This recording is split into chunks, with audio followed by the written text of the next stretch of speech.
തൃശൂരിൽ വീശിയടിച്ച മിന്നൽ ചുഴലിയിൽ വ്യാപക നാശനഷ്ടം. വില്ലടം, വിൽവട്ടം, ചേറൂർ ഉൾപ്പെടെയുള്ള മേഖലകളിൽ വീടുകളുടെ മുകളിലേക്ക് മരം വീണ് നാശനഷ്ടമുണ്ടായി. പൂച്ചട്ടി ഭവൻ സ്കൂളിന് മുകളിലേക്ക് തേക്കുമരങ്ങൾ കടപുഴകി വീണ് നിരവധി വാഹനങ്ങൾക്കും സ്കൂളിനും കേടുപാടുണ്ടായി.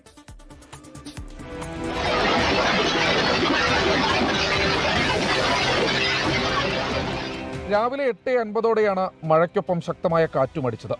ചുഴലിയാണെന്ന് ആളുകൾ തിരിച്ചറിയുന്നതിന് മുൻപ് തന്നെ മരങ്ങൾ കടപുഴകി വീണു. വീടുകളുടെ ഷീറ്റുകൾ വീശിയടിച്ച കാറ്റിൽ പറന്നുപോയി.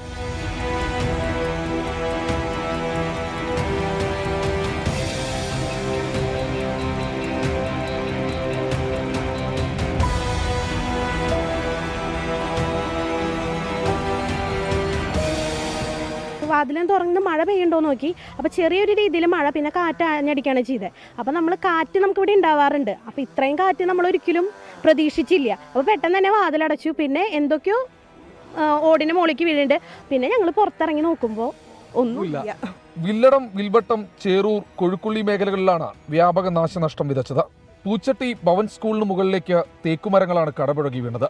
LKG ബ്ലോക്കിന് സമീപത്ത് നിർത്തിയിട്ടിരുന്ന വാഹനങ്ങൾക്ക് കേടുപാടുകൾ സംഭവിച്ചു.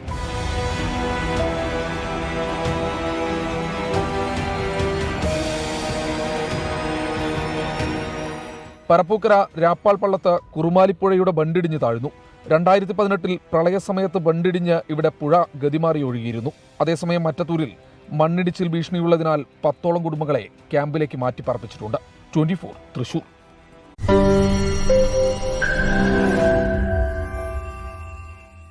ലോകത്തെവിടെയായാലും ഏത് സമയത്തും 24 വാർത്തകളും ഓഗ്മെന്റഡ് റിയാലിറ്റി പാക്കേജുകളും എക്സ്പ്ലെയിനറുകളും വിശദമായി കാണാൻ ഞങ്ങളുടെ YouTube ചാനൽ നിങ്ങൾക്ക് സബ്സ്ക്രൈബ് ചെയ്യാം.